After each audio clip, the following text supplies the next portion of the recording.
Hello, friends. My name is Pinky Kumari, and I welcome you all on my YouTube channel Genesis Political Science. आज हम बात करेंगे chapter 1 के बारे में, जिसका टाइटल है चैलेंजेस ऑफ नेशन बिल्डिंग, और ये इस चैप्टर का पार्ट 4 है। आपसे मेरा ये रिक्वेस्ट है कि इस वीडियो को देखने से पहले आप इसका पार्ट 1, पार्ट 2 और पार्ट 3 ज़रूर देखें। और हम फॉलो कर रहे हैं NCERT text book, that is politics in India since independence. इस वीडियो में हम बात करेंगे टॉपिक जैसे इंटीग्रेशन ऑफ प्रिंसली स्टेट्स।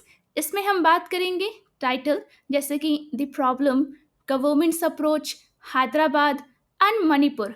चलिए इस चैप्टर को एक सिंपल और इजी तरीके से समझने की कोशिश करते हैं।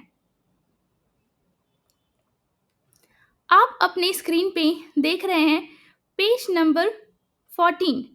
चलिए इस पेज में क्या लिखा है इसे एक सिंपल और इजी तरीके से समझने की कोशिश करते हैं। आपसे मेरा ये रिक्वेस्ट है कि आप इस वीडियो को जब भी देखें अपने एनसीईआरटी टेक्स्ट बुक के साथ बैठें।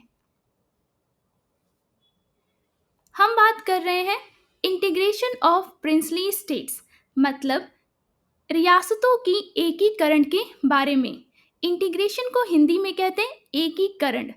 Before independence India had two types of region, मतलब आज़ादी या फिर स्वतंत्रता के पहले भारत के पास दो प्रकार के रीजन्स थे, मतलब क्षेत्र थे, जिसमें से पहला है ब्रिटिश इंडियन प्रोविंसेस, मतलब ब्रिटिश भारतीय प्रांत। These were directly ruled by the British. तो ये जो ब्रिटिश इंडियन प्रोविंसेस हैं, ये सीधे तौर पे या फिर प्रत्यक्ष रूप से ब्रिटिश द्वारा शासित किए जाते थे, या फिर इस पे ब्रिटिश शासन करते थे इन एरियाज को। सेकंड, प्रिंसली स्टेट्स, मतलब रियासतें। These were ruled by local Kings, that is princes, but accepted British control in return for managing their own internal affair। तो हम कह सकते हैं इन रियासतों पर स्थानीय राजा या राजकुमारों का शासन था, लेकिन वे ब्रिटिश नियंत्रण को स्वीकार करते थे और इसके बदले वे अपने आंतरिक मामलों, मतलब इंटरनल अफेयर्स का संचालन स्वयं करते थे। Princely states made up one third of India's land, and 1 out of 4 Indians lived there। Princely state मतलब राजसी रियासतों ने भारत की भूमि का 1/3 हिस्सा कवर किया और 4 में से 1 भारतीय वहां रहते थे। अब हम बात करेंगे द प्रॉब्लम, मतलब क्या समस्याएं थीं। Before independence the British announced that, मतलब स्वतंत्रता से पहले ब्रिटिश ने घोषणा की their control over India and the princely states would and, मतलब कि भारत और रियासतों पर उनका नियंत्रण समाप्त हो जाएगा। Princely state could become independent after British rule ended, मतलब रियासतें ब्रिटिश शासन समाप्त होने के बाद स्वतंत्र हो जाएंगी। There were 565 princely state, so this was a big issue। तो हम कह सकते हैं वहाँ 565 रियासतें थीं, इसलिए यह एक बड़ा समस्या था। The British said these states were free to join India or Pakistan or remain independent, मतलब ब्रिटिश ने कहा कि ये रियासतें भारत या पाकिस्तान में शामिल होने के लिए स्वतंत्र थीं या स्वतंत्र बनी रह सकती थीं। The choice was given to the rulers of the states, not the people। हम कह सकते हैं चॉइस मतलब कि यह विकल्प रियासतों के शासकों को दिया गया था, लोगों को नहीं। This was a serious problem because it could break India into many small countries which could make unity difficult। हम कह सकते हैं कि यह एक गंभीर समस्या थी, क्योंकि इससे भारत कई छोटे छोटे देशों में विभाजित हो सकता था, जिससे एकता कठिन हो जाती। अब आप अपनी स्क्रीन पे देख रहे हैं पेज नंबर 15। इसमें एक मैप शो हो रहा है। चलिए इस मैप पे क्या लिखा है, इस पेज पे क्या लिखा है, उसे समझने की कोशिश करते हैं। India before and after independence. इस मैप में हम कहीं ना कहीं बात करें भारत पहले और विभाजन के बाद का ये मैप दृश्य शो कर रहा है, दिखा रहा है। The map shows India before, कहीं ना कहीं ये मैप दिखा रहा है भारत पहले एंड आफ्टर इंडिपेंडेंस मतलब 1947 के बाद। When India was divided into India and Pakistan, जब भारत का विभाजन हुआ, जब उसका बंटवारा हुआ भारत और पाकिस्तान के रूप में, पाकिस्तान हैड टू पार्ट्स, तब पाकिस्तान के पास दो हिस्से थे। पहला वेस्ट पाकिस्तान जिसे हम कहते हैं प्रेजेंट डे पाकिस्तान, दूसरा ईस्ट पाकिस्तान जो कि बाद में लेटर बिकेम बांग्लादेश इन 1971। तो जो ईस्ट पाकिस्तान होता है वो बाद में बांग्लादेश बन जाता है 1971 में। अब आप अपने मैप में देख रहे हैं कि जो ब्लू एरियाज हैं उसने उन्हें क्या कहा गया, वो ब्रिटिश इंडिया है, मतलब कि ये एरियाज ब्रिटिश इंडिया के अंदर आते थे। और वहीं पे जो येलो एरिया शो किए गए हैं मैप में वो क्या दिखाते हैं, प्रिंसली स्टेट्स दिखाते हैं, मतलब रियासतें दिखाते हैं, रूल बाय किंग्स, जो कि राजाओं के द्वारा उसको शासन किया जा रहा था but under the British control, लेकिन कहीं ना कहीं वो ब्रिटिश या फिर अंग्रेजी शासन के नियंत्रण में थे। अब हम बात कर रहे हैं कार्टून डायलॉग्स। उसी मैप के नीचे दो कार्टून कैरेक्टर्स बने हैं, चलिए उसके बारे में बात करते हैं। तो उसमें से जो फर्स्ट कैरेक्टर है वो कहता है can't we end the partition, क्या ये जो विभाजन है, क्या ये जो बंटवारा है, इसे हम खत्म नहीं कर सकते, लाइक जर्मनी डिड, जैसा कि जर्मनी ने किया। I want to have breakfast in Amritsar and lunch in Lahore. तो ये कार्टून कैरेक्टर कहता है कि ये ब्रेकफास्ट करना चाहता है अमृतसर में और लंच करना चाहता है लाहौर जैसी प्लेस पे। तो हम कह सकते हैं कि ये कार्टून कैरेक्टर क्या कहना चाहता है, इसे समझते हैं। He wishes India and Pakistan could unite, कहीं ना कहीं ये उसकी इच्छा है, अभिलाषा है कि भारत और पाकिस्तान आपस में एकजुट हो जाएं, like east and west Germany, जैसे कि ईस्ट और वेस्ट जर्मनी हो गए थे। वहीं पे जो दूसरी कार्टून कैरेक्टर हैं उनके बारे में बात करते हैं। It's not better that now we learn to live and respect each other, ये अच्छा नहीं होगा कि अब हम सीख चुके हैं कि कैसे रहना है, कैसे एक दूसरे का आदर सम्मान करना है, each other as independent nation, एक स्वतंत्र या फिर आज़ाद राष्ट्र की तरह। तो इस लाइन का क्या अर्थ हो सकता है, यहाँ पे ये जो कार्टून कैरेक्टर है ये कह रही हैं she feel it is better for both the countries, ये कहीं ना कहीं महसूस करती हैं कि ये दोनों देशों के लिए अच्छा है टू स्टे इंडिपेंडेंट, कि दोनों स्वतंत्र रहें, आज़ाद रहें, बट लिव पीसफुली, और कहीं ना कहीं शांतिपूर्ण रहें। अब आप अपनी स्क्रीन पे देख रहे हैं पेज नंबर 16। चलिए इस पेज में क्या कंटेंट लिखा है इसे एक सिंपल और इजी तरीके से समझने की कोशिश करते हैं।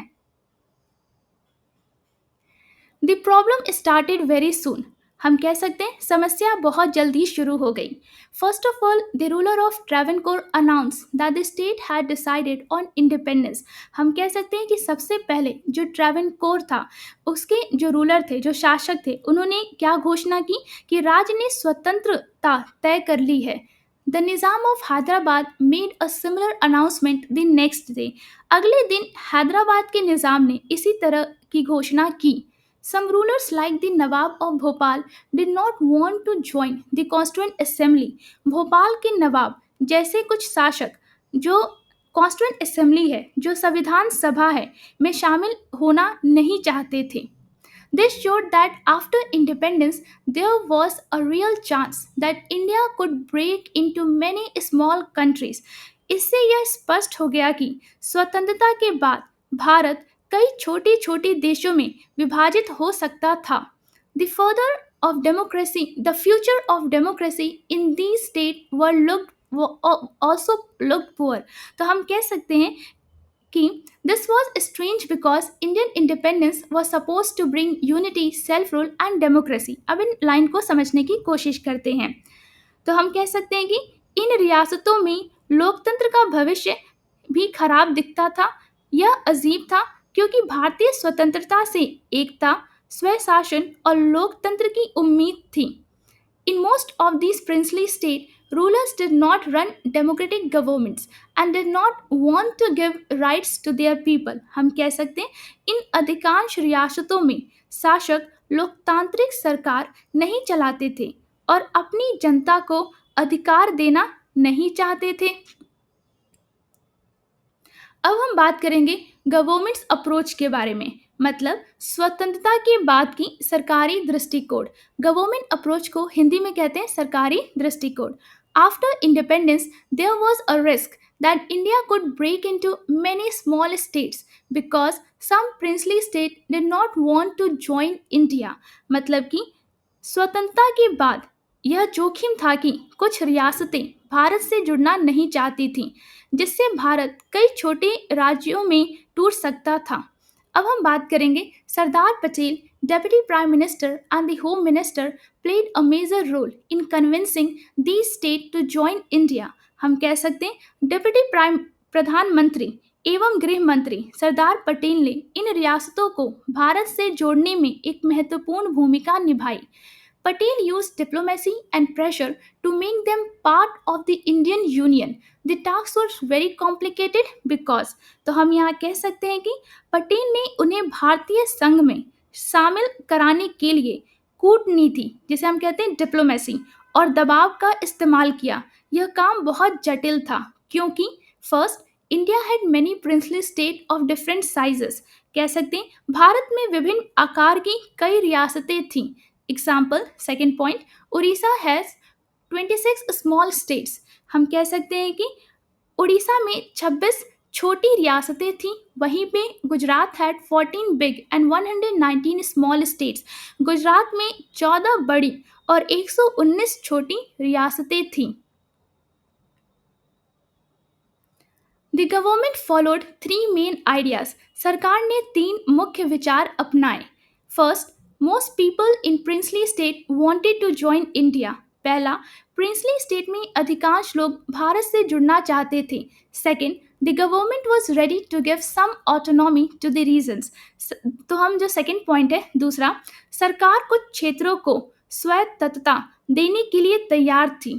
Third point, The focus was on uniting the country and maintaining its boundaries. तो हम कह सकते हैं तीसरा, देश को एकीकृत करना और उसकी सीमाओं को बनाए रखना मुख्य मुख्य क्या था, ध्यान था। मुख्य एक तरीके से मेन इम्पॉर्टेंस थी इस मतलब कि कहीं ना कहीं एकीकरण करने की। अब हम बात कर रहे हैं before 15 August 1947, most states joined India through peaceful negotiation by signing the Instrument of Accession, जिसे हम कहते हैं a document agreeing to join India। तो हम कह सकते हैं कि 15 अगस्त 1947 से पहले अधिकांश रियासतों ने शांतिपूर्ण बातचीत के माध्यम से जो इंस्ट्रूमेंट ऑफ एसेशन है, एक ऐसा दस्तावेज जो भारत से जुड़ने के लिए सहमति व्यक्त करता था, उस पर इन लोगों ने क्या किया, हस्ताक्षर किया।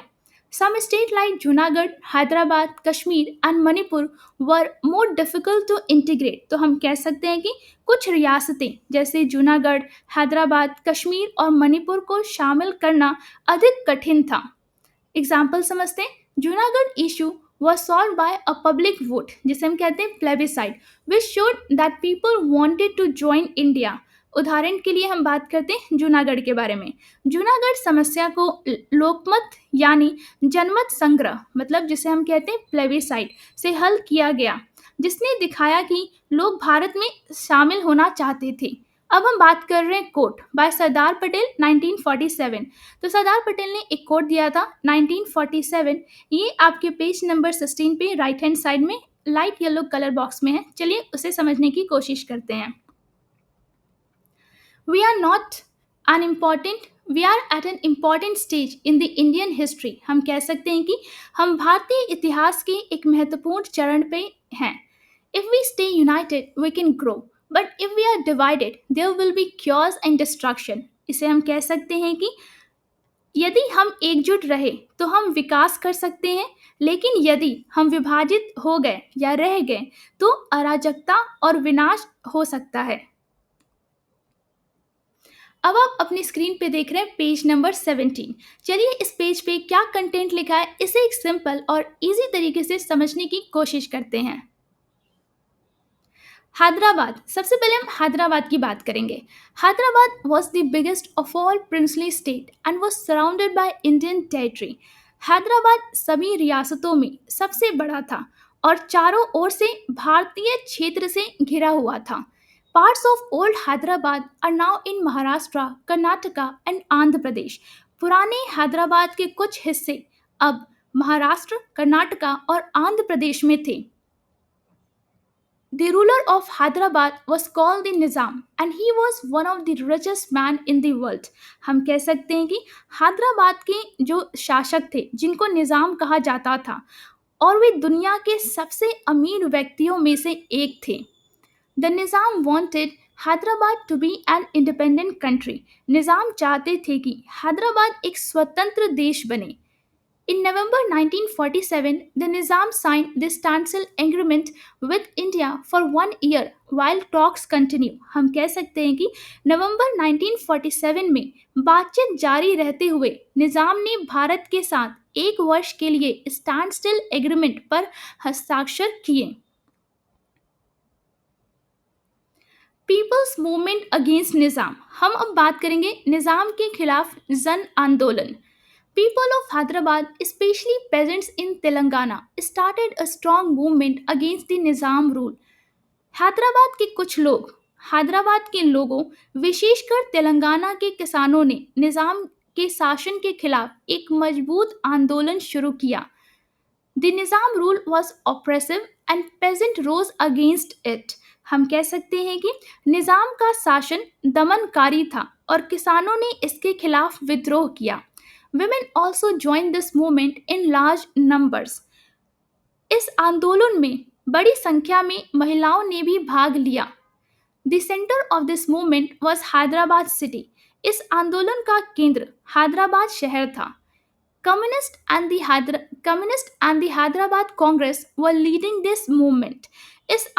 तो हम कह सकते हैं कि कम्युनिस्ट और हैदराबाद कांग्रेस इस आंदोलन का नेतृत्व कर रहे थे. The Nizam sent a private army called राजकश. तो यहाँ पे हम कह सकते हैं आंदोलन को कुचलने के लिए निज़ाम ने अपनी एक निजी सेना जिसे कहते हैं राजकश भेजी. The Nizam sent a private army called Rajkash to crush the movement. Rajkash committed many atrocities and caused communal violence without limits. राजकश ने कई अत्याचार किए और असीमित सांप्रदायिक हिंसा फैलाई. कम्युनल वायलेंस को हिंदी में कहते हैं सांप्रदायिक हिंसा. अब हम बात कर रहे हैं सरदार वल्लभ भाई पटेल 1875 to 1950. ये कंटेंट आपके पेज नंबर 17 पे येलो बॉक्स में दिया हुआ है. चलिए इस बॉक्स को समझने की कोशिश करते हैं. He was a leader of the freedom movement. Sardar Vallabh भाई पटेल स्वतंत्रता आंदोलन के एक नेता थे. He was a Congress leader and follower of Mahatma Gandhi. वे कांग्रेस नेता और महात्मा गांधी के अनुयायी थे. He became the deputy prime minister and the first home minister of independent India. वे स्वतंत्र भारत के उप प्रधानमंत्री और पहले गृह मंत्री बने. He played an important role in joining the princely states with India. उन्होंने रियासतों को भारत में मिलाने में महत्वपूर्ण भूमिका निभाई. He was a member of important committees of the Constituent Assembly like Fundamental Rights, Minorities, Provincial Constitution, etc. वे संविधान सभा की महत्वपूर्ण समितियों के सदस्य थे जैसे कि फंडामेंटल राइट्स जिसे हम कहते हैं मौलिक अधिकार, माइनॉरिटीज मतलब अल्पसंख्यक और प्रोविंशियल कॉन्स्टिट्यूशन एक्सेट्रा मतलब प्रांतीय संविधान आदि. अब आप अपनी स्क्रीन पे देख रहे हैं पेज नंबर 18. चलिए इस पेज पे क्या कंटेंट लिखा है इसे एक सिंपल और इजी तरीके से समझने की कोशिश करते हैं. There was a lot of violence in Hyderabad. People were killed, injured, and women were raped. तो हम कह सकते हैं हैदराबाद में बहुत अधिक हिंसा हुई, लोगों की हत्या की गई, लोग घायल हुए और महिलाओं के साथ बलात्कार हुआ. Non-Muslims were mainly targeted. The central government sent the army to control the situation. गैर मुसलमान मुख्य रूप से निशाना बनाए गए. स्थिति को नियंत्रित करने के लिए केंद्र सरकार ने सेना भेजी. In September 1948, the Indian Army entered Hyderabad to defeat the Nizam forces. सितंबर 1948 में भारतीय सेना हैदराबाद के निज़ाम की सेना को हराने के लिए प्रवेश करती है. After a few days of fighting, the Nizam surrendered. This made Hyderabad a part of India. कुछ दिनों की लड़ाई के बाद निज़ाम ने आत्मसमर्पण कर दिया. सरेंडर को हिंदी में कहते हैं आत्मसमर्पण। इससे हैदराबाद भारत का हिस्सा बन गया। अब हम बात करेंगे मणिपुर के बारे में। Just before independence, the king of Manipur Bodh Chandra Singh sign an agreement, that is instrument of accession, with the Indian government. स्वतंत्रता के ठीक पहले मणिपुर के राजा बोधचंद्र सिंह ने भारतीय सरकार के साथ एक एग्रीमेंट साइन किया, मतलब समझौता ज्ञापन पे, जिसे हम कहते हैं इंस्ट्रूमेंट ऑफ एसेशन पर उन्होंने क्या किए, हस्ताक्षर किए। This agreement said that Manipur would keep control over it's internal matters. हम कह सकते हैं इस समझौते में कहा गया कि मणिपुर अपने आंतरिक मामलों पर नियंत्रण बनाए रखेगा। इंटरनल मैटर्स को हिंदी में कहते हैं आंतरिक मामले। In June 1948, elections were held in Manipur and it became a constitutional monarchy, a system where the king has limited power. जून 1948 में मणिपुर में चुनाव हुए और यह एक संवैधानिक राजशाही बन गया। कॉन्स्टिट्यूशनल मोनार्की को हिंदी में कहते हैं संवैधानिक राजशाही, एक ऐसी व्यवस्था जिसमें राजा की शक्तियां सीमित होती हैं। Manipur was the first part of the India to hold an election based on universal adult franchise, मतलब everyone could vote। Manipur Bharat का पहला हिस्सा था जहां सार्वभौमिक मतलब यूनिवर्सल वयस्क मत अधिकार के आधार पर चुनाव हुआ। Later, there were debates in Manipur Legislative Assembly about merging with India। बाद में क्या होता है, हम कह सकते हैं कि यहाँ पे बाद में मणिपुर विधानसभा में भारत में विलय को लेकर बहस हुई। मर्जिंग को कहते हैं विलय। The Congress party wanted the merger but some groups opposed it. Congress party विलय चाहती थी लेकिन कुछ समूहों ने इसका विरोध किया। Finally, in September 1949, the Indian government convinced the king to sign the merger agreement। अतः हम कह सकते हैं सितंबर 1949 में भारतीय सरकार ने राजा को विलय समझौते पर हस्ताक्षर करने के लिए मना लिया and Manipur officially became the part of India, और मणिपुर आधिकारिक रूप से भारत का हिस्सा बन गया।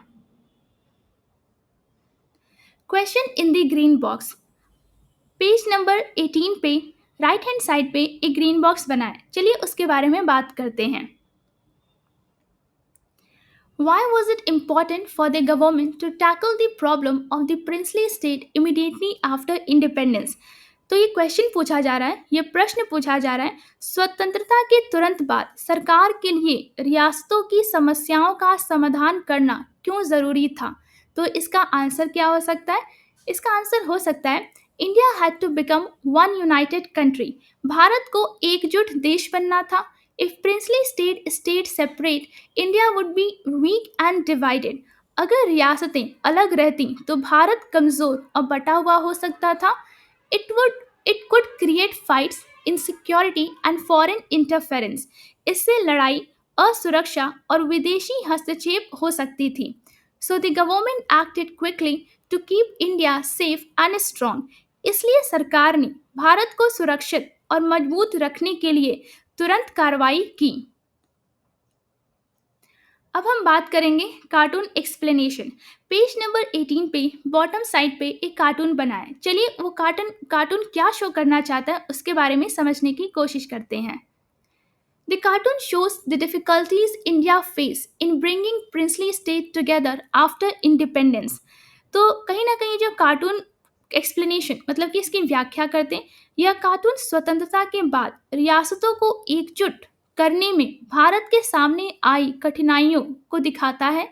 सम rulers did not want to join India. कुछ शासक भारत में शामिल नहीं होना चाहते थे।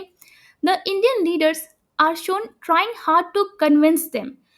तो हम कह सकते हैं भारतीय नेताओं को उन्हें मनाने के लिए कड़ी मेहनत करते हुए दिखाया गया है। It means integration was not easy and required effort and strong steps। हम कह सकते हैं इसका मतलब है कि इंटीग्रेशन मतलब एकीकरण आसान नहीं था और इसके लिए प्रयास और मजबूत कदमों की आवश्यकता थी। उम्मीद करती हूँ कि जो इस वीडियो में कंटेंट था उसे आपको एक सिंपल और इजी तरीके से आपको समझ में आया होगा। अगर वीडियो अच्छा लगा हो तो लाइक और सब्सक्राइब करना ना भूलिए। शेयर जरूर करें और अपने दोस्तों को भी इस चैनल के बारे में बताइए। कमेंट्स में अपनी राय ज़रूर दें। बेल आइकन पे क्लिक करें ताकि अगला वीडियो मिस ना हो। मिलते हैं नेक्स्ट वीडियो में, तब तक के लिए थैंक यू।